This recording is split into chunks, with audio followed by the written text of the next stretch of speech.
हिंदुस्तान की सबसे आलीशान दावतों की बात की जाएगी तो जन्नत में परोसे जाने वाले इस कश्मीरी वाजवान का नाम सबसे ऊपर आएगा। ये 36 जायकों वाला वाजवान कश्मीर की किसी भी शादी में उतना ही अहम होता है जितना कि दूल्हा और दुल्हन। ये कश्मीरियत का दस्तरख्वान जायका ही नहीं, विरासत भी है और रियासत भी, जश्न भी है और जज्बात भी। और वादिये कश्मीर के इस जज्बे में आपका खैर मकदम है।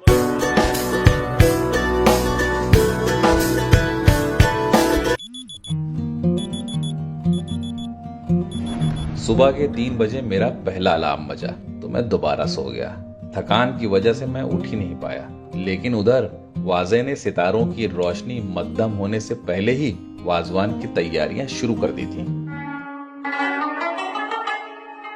एक दौर में सरजमीन कश्मीर रेशम राजमार्ग का चौराहा हुआ करता था और रेशम के सौदागर यहाँ कयाम करते थे। और इसी वजह से पर्शिया से लेकर के रशिया तक की तहजीबें आहिस्ता आहिस्ता इस वादी में जज्ब हो गईं। सन 1398 में जब मंगोलिया सल्तनत के शहंशाह तैमूर लंग ने हिंदुस्तान पे कब्जा किया तो उसके साथ समरकंद से ये बावर्ची यानी वाजे भी आए और इन्हीं वाजों ने फारसी और अफगानी तकनीकों से तराशा ये कश्मीरी दस्तरखान, जिसे आज वाजवान कहते हैं। श्रीनगर अंधेरे का ये लिहाफ उठा के थोड़ा सा और सुर्ख हुई तो मेरा अलार्म दोबारा बजा। मैं उठ के सीधा वाजे के खेमे में भागता हुआ पहुंचा तो शामियाने में वलीने के वाजवान जोश में आ चुका था। और अगर आप सोच रहे हैं कि मैं कौन हूँ, वाजवान की सारी डिशेस कोशिश करूंगा, एक एक करके दिखाऊंगा। तो मैं हूँ गौस बजाज, इस कहानी का सूत्रधार। शामियाने में मेरी मुलाकात सबसे पहले वास्ता वाजा यानी हेड शेफ से हुई और बाकी दावतों की तरह आज का वलीमा भी इन्हीं की जिम्मेदारी पे है। और ये गुलजार वाजा के नाम से श्रीनगर में काफी मशहूर है। वाजा ने बड़ा सजा के गोश्त के टुकड़े करते हुए सधे हुए अल्फाजों में मुझसे मुखातिब होकर वाजवान की कुछ अहम शर्तों से वाकिफ कराया। इस वाजा का 150 साल पुराना पुश्तैनी तजुर्बा बोला, असली वाजवान सिर्फ भेड़ के ही गोश्त का बनेगा और उसके हर हिस्से से वाजवान का एक मुख्तलिफ जायका तैयार किया जाएगा। इन भेड़ों की उम्र 12 से 18 महीने के दरमियान होनी चाहिए और जिबा होने से 1 घंटे के अंदर थिरकते हुए गोश्त का ही वाजवान बनना चाहिए। भवें उठाकर बड़े फख्र से बारीकियां बताते हुए रान से तराशते हुए पारचे का एक टुकड़ा उतार दिया।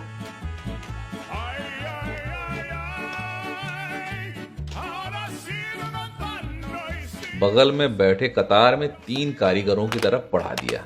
यहाँ रिश्ते और गुश्ताबे के लिए गोश्त कूटा जा रहा है। पत्थर पे इस लकड़ी के हल्के मगर दमदार हथौड़े से कूट कूट कर गोश्त के रेशे तोड़े जा रहे हैं।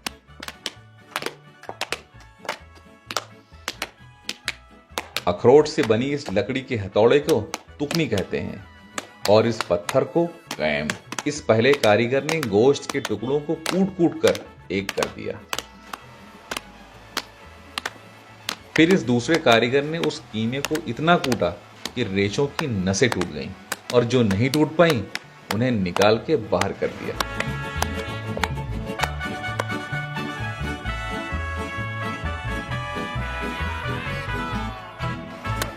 और तीसरे कारीगर ने इसमें नमक, बड़ी इलायची और जीरा मिलाकर तुकनी से इतना कूटा कि मसाला गोश्त में जज्ब हो जाए।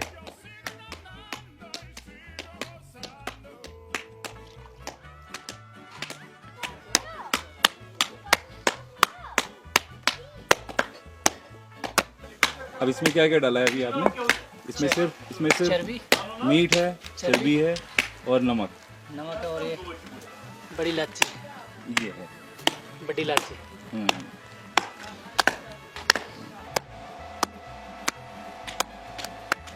फिर इसमें मिलाई 20% भेड़ की चर्बी और दोबारा तुगनी से पत्थर पे इतना कूटा कि गोश्त का गुलाबीपन खत्म ही हो गया और चिपचिपा लस पैदा हो गया, मानो गोश्त का गूदा।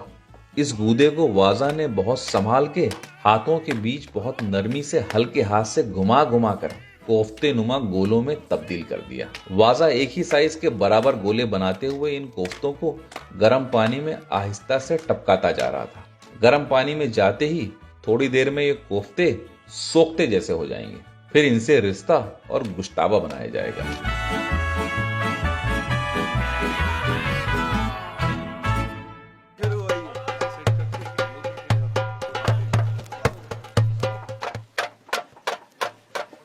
शामियाने में हलचल अब काफी बढ़ चुकी थी और वास्ता के असिस्टेंट वाजा ने शामियाने के दूसरे सिरे पे पेड़नुमा लकड़ियां लाइन से सजाना शुरू कर दी, जिसे यहाँ ज़्यून कहते हैं, और वाजवान इन्हीं लकड़ियों पे बनता है। गुलजार वाजा की टीम के 25 कारीगर किसी ऑर्केस्ट्रा की तरह उनकी उंगलियों के इशारे से ही अगली धुन समझ जाते थे।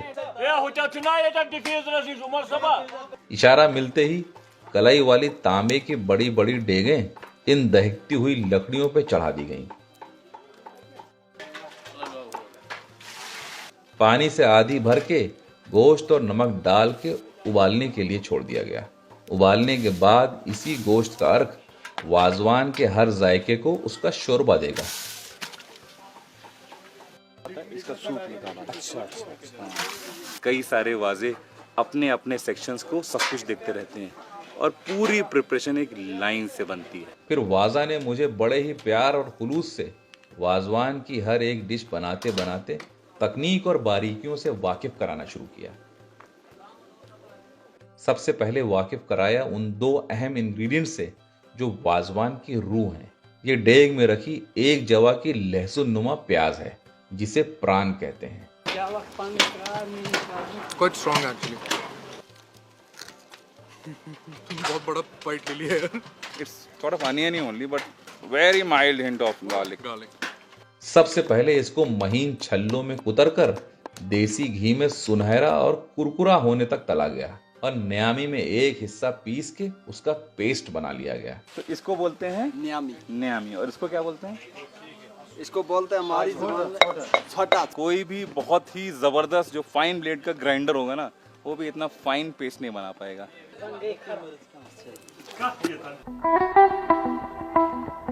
और फिर वाजवान का दूसरा सबसे अहम इंग्रेडिएंट लेकर आए। वो है ये खूबसूरत सुर्ख साबुत कश्मीरी मिर्च। इसको टेस्ट करके ओए बहुत मिर्ची लगेगा।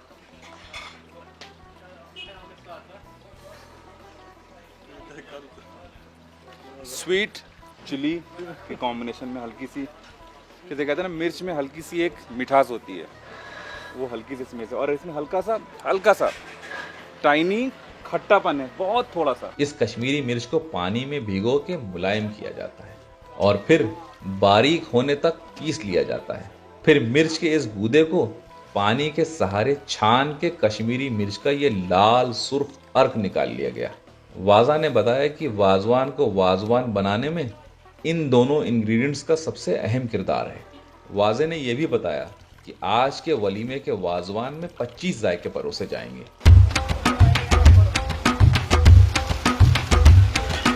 और मुझे अपने पहले जायके की तैयारी दिखानी शुरू की, जिसे मेथी मास कहते हैं। ये तौलिए की शक्ल की पेट की परतें मोटे टुकड़ों में कूट के उबाल ली गईं और छान के एक छोटी सी तांबे की कलाई वाली डेगची में गोश्त के रस में दही, कश्मीरी मिर्च और खुश्क मेथी के साथ गाढ़ा होने तक तेज आंच पे भुना गया। तो ये मखमली मेथी मास तैयार हुआ। और ये सबसे पहली डिश है जो वाजवान की त्रामी में लगाई जाती है। ये हो गया, इसका बनता है दहीवाल कोरमा।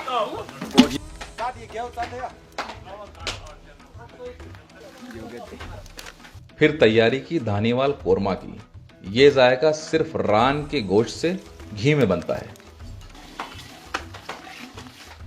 लकड़ी के चम्मच से गोश्त भूनने के बाद जब घी ऊपर आया तो दही, हल्दी और धनिया पाउडर डाल के तैयार होने तक वाजे ने देर तक भूना।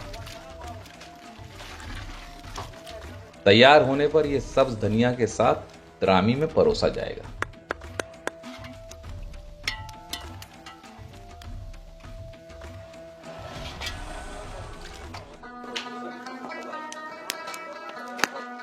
इस कश्मीरी वाजवान में टमाटर सिर्फ एक जायके में इस्तेमाल किया जाता है, जिसे यहाँ टमाटर पनीर या पनीर सामन कहते हैं।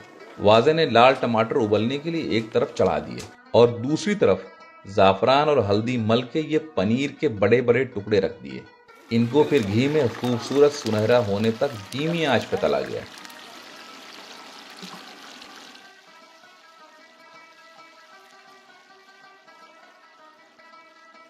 उसके बाद टमाटर को पीस के उसका गाढ़ा अर्क छान के टमाटर का गाढ़ा शोरबा मसालों में भून के तैयार किया गया और पनीर डाल के तेज आंच पे बगैर चम्मच लगाए भून के आंच से उतार लिया। फिर मुकम्मल टमाटर का शोरबा लगा के वास्ता वाजा ने टमाटर पनीर भी तैयार कर दिया। क्या जबरदस्त और खूबसूरत डिश निकल के आई है ये। वाजे ने फिर अगली दस्त यानी भेड़ के कंधे का गोश्त लिया रोगन जोश बनाने के लिए। रोगन यानी चर्बी और जोश माने तेज आंच पे जोश आने तक पकाना। वाजे ने ठीक वैसा ही किया। दही, कश्मीरी मिर्च का अर्क, मवाल के फूल का अर्क और प्राण के पेस्ट में रोगन जोश की चारों डेगें एक साथ जोश देते हुए भूनना शुरू कर दी। बहुत खूबसूरत बना। Very good. तैयार होने पे क्या खूबसूरत जरदई रंग आया है इसमें। क्या बोलते हैं? ठीक है भाग्य। ओ भाई ये नो सलामे वाजवान रोगन जोश को इसको बोलते हैं। बोलता है रोगन जोश। हाँ, रोगन जोश को क्या बोला गया? सलामे वाजवान बोलते हैं। हाँ, क्यों? क्योंकि सबसे मशहूर डिश है। इसको सबसे- बना है ना वो पिक्चर जो बनाया उसमें लगा है ना ये गाना सलाम अच्छा। डिश ओरिजिनली कश्मीर की है और वाजवान की सबसे जबरदस्त और सबसे खूबसूरत डिशेज में एक है। कहीं भी आपने अगर कश्मीर के अलावा कहीं भी रोगन जोश खाया है तो अभी आपने रोगन जोश नहीं खाया है। Mark my words, rogan josh अभी आपने नहीं खाया है। और इसी रोगन जोश से मिलते जुलते मसालों में रिश्ते के गोले पहले ढेर सारे गोश्त के अर्क में डुबोए गए और सभी मसालों में जोश आने तक तब तक उबाले गए जब तक इन रिश्तों के बीचों बीच शोरबा जज्ब न हो जाए।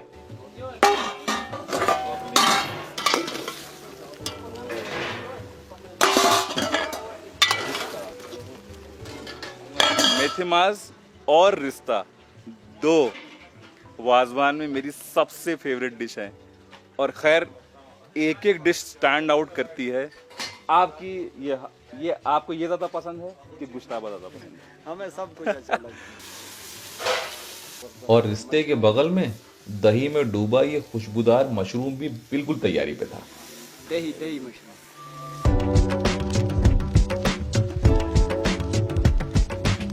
इतने में दूल्हा और दूल्हे के बड़े भाई शामियाने में तैयारियों का जायजा लेते is the groom Mubarak. Thank you very much.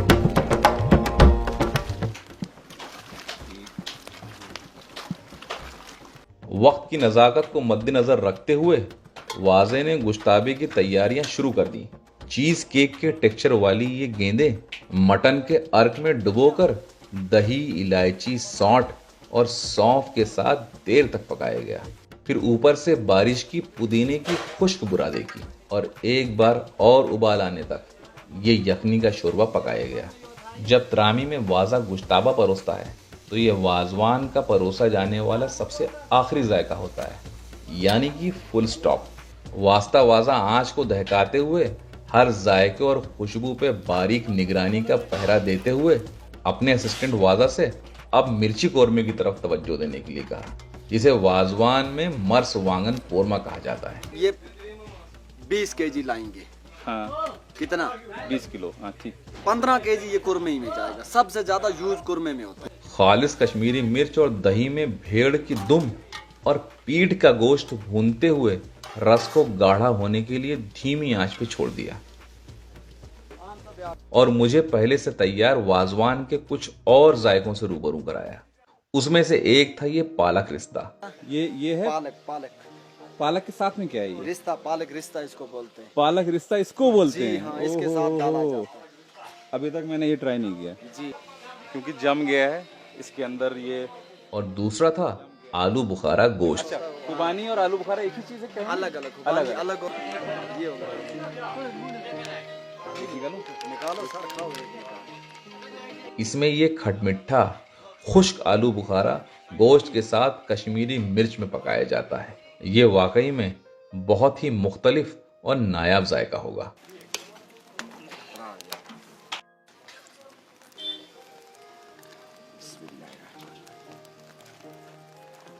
Kashmiri दस्तरखान में हाक के बगैर खाना ही अधूरा है। हर कश्मीरी घर में तकरीबन रोज ही हाक बनता है। वो हो गया सूप। हाँ, ये हो गया सब्जी। ये हाक हाक कश्मीरी हाक।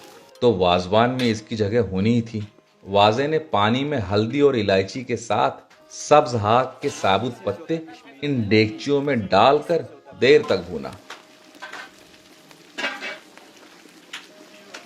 और गाढ़ा होते ही खौलते हुए घी में कश्मीरी मिर्च डाल के तड़का लगाया।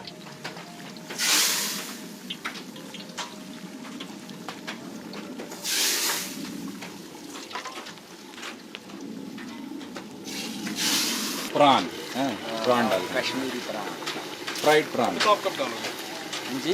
हमें तो आप कब डालोगे? और एक आखिरी बार तेज आंच का उबाल दिया।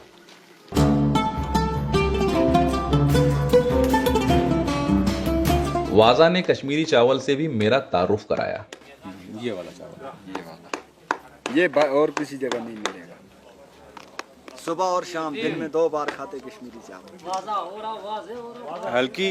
हल्की मिठास थोड़ी सी ऊपर से हल्की से आती है, फिर कट होती है उसके बाद। वाजवान में परोसा जाने वाला ये चावल भी तैयार होने को था, जो कई घंटों से कोयलों पे दम देने के लिए रखा गया था।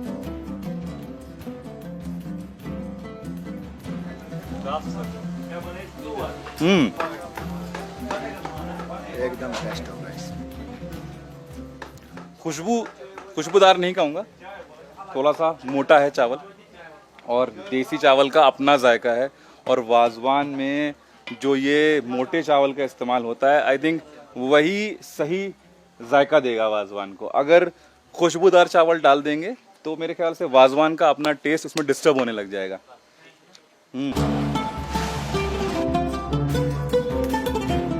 ये बासमती चावल से बनने वाला कश्मीरी पुलाव, जो हल्दी, जाफरान, ड्राई फ्रूट्स और किशमिश के साथ दूध में बनता है, ये भी तैयारी पे है। और इसके बगल में इस दूसरी बड़ी सी डेग में आज के वाजवान का इकलौता मीठा जायका, ये सूजी का हलवा भी तैयार हो चुका है।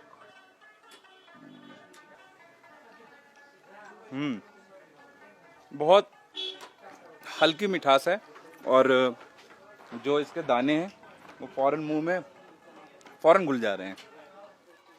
वाजा जोर से बोला, विरका ले आओ, तबकमाज बनाना है। मैं सोचने लगा अब ये क्या बला है। इतने में ये ठंड से जमे हुए घी के डब्बों को कोयलों पे सीधा रख दिया गया। दरअसल विरका यहाँ का लोकल घी का ब्रांड है। सारा घी एक छोटी डेग में पलट के उबाल लिया गया। ये हल्के मसाले में उबले हुए जाफरानी रंग के भेड़ के सीने के बड़े बड़े टुकड़ों को सजा के घी में तलना शुरू किया।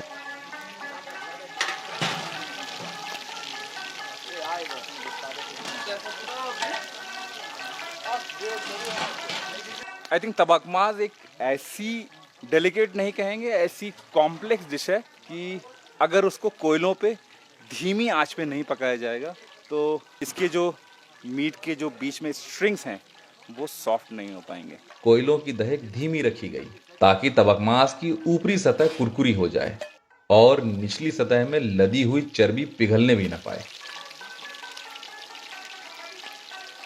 और ये कारीगर भी बहुत सलीके से इन तबकमाज के नमकीन टुकड़ों को बड़ी तवज्जो से घी में नहलाते हुए सेक रहा था और एक एक करके डेगची में परत दर परत लगाता जा रहा था, क्योंकि जब त्रामी सजनी शुरू होगी तो इस तबकमाज की ऊपरी सतह एक बार और कुरकुरी करके गर्मा गर्म परोसी जाएगी।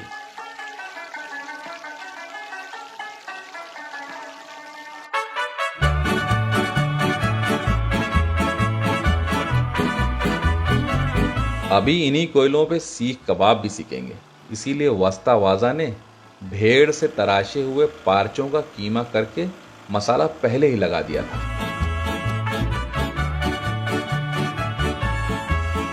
मैंने सोचा एक बार बाकी तैयारियों पे भी नजर दे दूं, क्योंकि मेहमानों की आमद का सिलसिला अब शुरू हो चुका था। वलीमे की दावत का शामियाना कश्मीरी कालीन और सुनहरे पर्दों से सज के मेहमानों के इस्तकबाल के लिए तैयार था। मैं वाजवान की तरफ वापस आया तो कबाब बस सिक कर अभी अभी उतरे थे।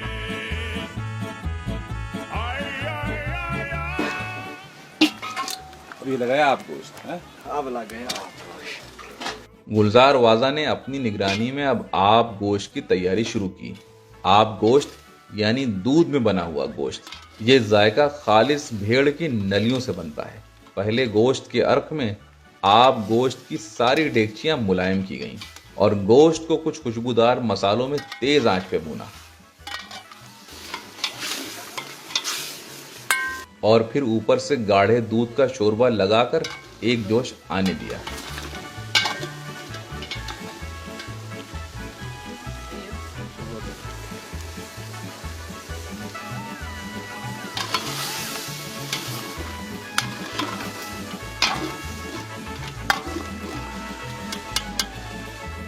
और आंच से उतार कर गोश्त को धुलते हुए सारा शोरबा एक डेगची में इकट्ठा कर लिया।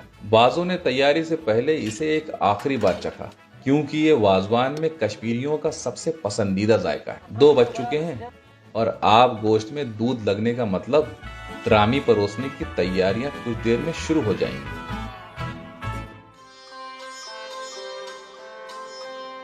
कुछ देर पहले जब चिकन आया था तो चिकन को साफ करके उस पे महीन महीन चाक लगा दिए गए थे और कश्मीरी मिर्च के साथ कुछ मसालों में मैरिनेट कर दिया गया था, जिसे वाजा चिकन कहते हैं। यहाँ वही फ्राई किए जा रहे हैं।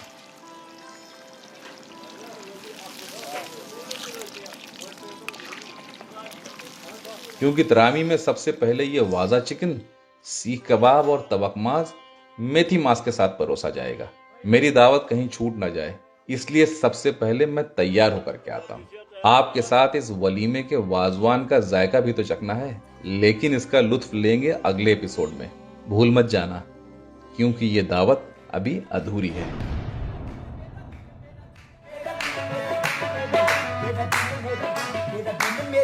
मेरा दिल